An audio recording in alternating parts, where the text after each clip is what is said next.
Boker Tov, everyone, and it's time once again for a taste of Torah, though we are going to diverge a little bit today, because by the time you see this, we will be on the cusp of Hanukkah, and so I thought it would be good to teach something based on that.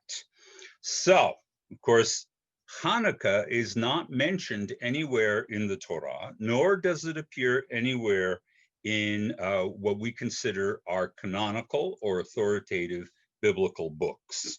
What we have directly from Jewish tradition is the Talmud, which asks the question, "My Hanukkah, what is Hanukkah?" And it very briefly describes how the temple was seized from the Greeks and led by a high priest. The temple was rededicated. Here it is. The word Hanukkah means dedication. So the temple, which had been desecrated by the Greeks to turn it into a temple to Zeus, is rededicated. All the unpleasant and inappropriate things like pork sacrifice, which was very popular with the Greeks, was removed. The place was reinstituted. The altars were torn down and replaced with biblically appropriate altars, and everything was ready for action. And according to the Talmud, when they went out looking for pure wine, pure oil for the purposes of doing the 8-day dedication, there wasn't enough. There was only one cruse or one small container. I have one. I have one. Okay, admittedly, this is Greek, but this is pretty much exactly the kind of thing we'd be talking about. Okay, so they went looking for cruses of oil. They only found one. And then, of course, lo and behold, the miracle, it's a little miracle, is that the oil burned for 8 days. Your smartphone lasted with only 10% for several days. It's a very tiny miracle, and it really doesn't give us any background about this. However, ironically, it is the Catholic Church who has preserved for us more detailed history about this period so that we more fully understand what is going on. They have done so in 2 books, the first and second book of Maccabees, which were probably intended to be chronicles for the Hasmonean Kings. Well, who the heck are the Hasmonean Kings? The Hasmonean Kings are the brothers and descendants of Judah Maccabee, or Judah the Hasmonean, who was the successful leader of the war that led to the retaking of the temple. They made themselves kings, and the first and second Maccabees are probably their record of themselves and how they came to power. All right. So the Roman Catholic Church has preserved these. These are documents with a strong religious focus to them. But what we're really interested in is, how did the holiday actually evolve? All right. And it's all centered on the temple. So let's begin with what we learned from First Maccabees. First Maccabees tells us that they finally retook the temple, they repurified it, and they decided they were going to have an 8-day celebration, which mostly involved decorating the temple in slightly Greek ways. There were crowns put on and shields and decorations put over, and people brought ivy and other branches of materials to decorate and festoon the newly restored building. What it doesn't tell us is that there was an oil shortage. So apparently First Maccabees was not aware of this miracle. And in fact, all it tells us is that from that point on, after that year, it was decided that there would be an annual celebration of the rededication. So no miracle, military victory. I could call it, in American terms, it's Yorktown Day. It's a celebration of the fact that the Maccabees overcame the Seleucid Greek Empire. Now, just to clarify here, because this has been discussed quite a bit, it's quite clear from the book of First Maccabees that the initial conflict was not between Jews and Greeks, but between Jews and Jews. It was a struggle between those Jews who were pushing us to abandon our own traditions in favor of the very awesome Hellenistic Empire, versus those traditionalists like Mattathias and his sons, led by Judah, who represented the traditional, we're going to save our Torah and our traditions fight. It went from a civil war to an anti-colonial war, because what happened was that the Seleucids intervened on behalf of their Jewish allies, and suddenly we became enmeshed not in an internal conflict within the land, but in a battle for our independence from an empire. That too fits very neatly into the image of the American Revolution, where we fought for and achieved our freedom from an imperial power.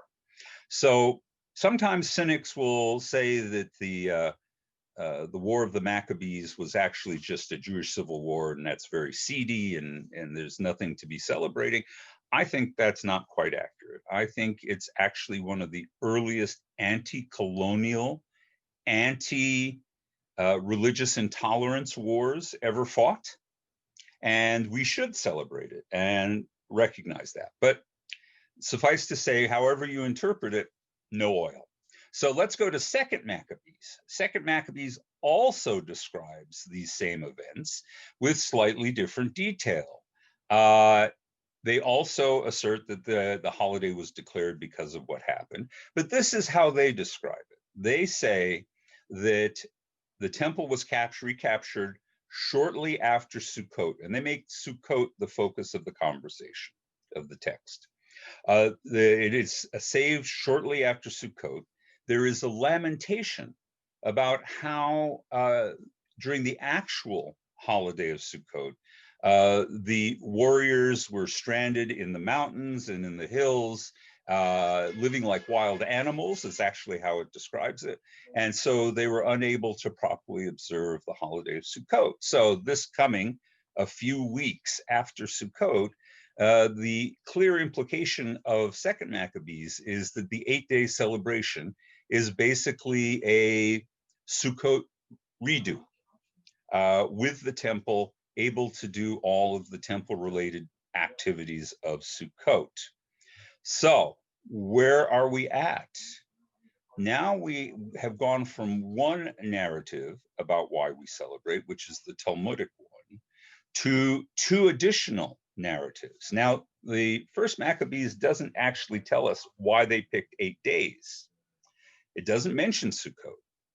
One could, however, quickly look back into the Torah and into the Hebrew Bible, and you have two occasions where there was a sanctuary dedication.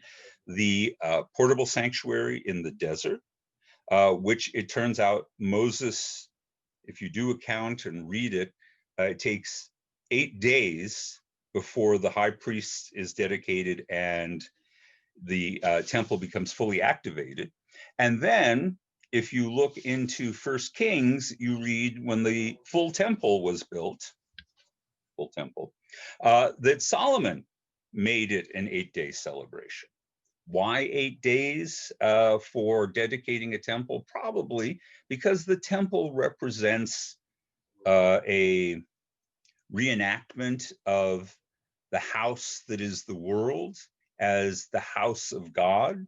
And since the world was created in 7 days, it's one day, it's a week of celebrations plus bringing the world into full order. All right, so we have 3 explanations for the 8 days. We have the oil and its little miracle.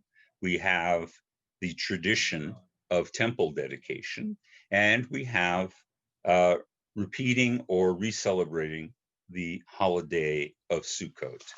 What does this tell us? What can we learn from this confusion? This seems to be troubling. Why should we have three different stories? Why don't we just have one fine story to guide us all? Well, as is always the case in Jewish tradition, we are told that the divine texts, the stories that make us who we are, each of them have 70 faces. In other words, there's many different ways to interpret a single event or a single story or a single narrative or verse. And I think that this reflects that. So there are three perfectly valuable reasons why Hanukkah is important. It's important because we need light in darkness, and we need a sanctuary where we can be ourselves. It's nice when we can experience the world as full of little miracles. And it is really important for us to be able to fulfill in some way our holidays and traditions, even if we can't do it exactly the way it was originally intended in the Torah. We are fortunate, and we should be grateful for the fact that we have our calendar and we can celebrate it. So we can merge all three of those rationales together, or we can pick the one we like.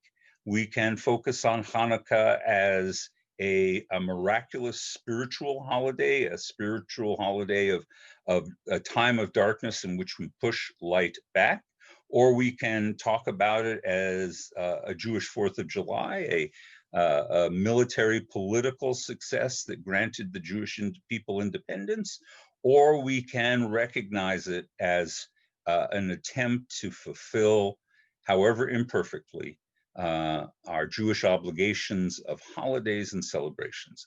I think it's remarkable in that regard.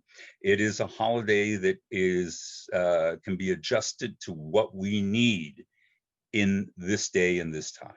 And of course, this year, I think particularly, we feel very put upon. We're trapped in our houses. We feel a kind of wild animal restlessness. And maybe what we're going to need is a second Hanukkah when finally COVID subsides and we can all come out and we can light fires and celebrate and put decorations up and floral things and recover our lives.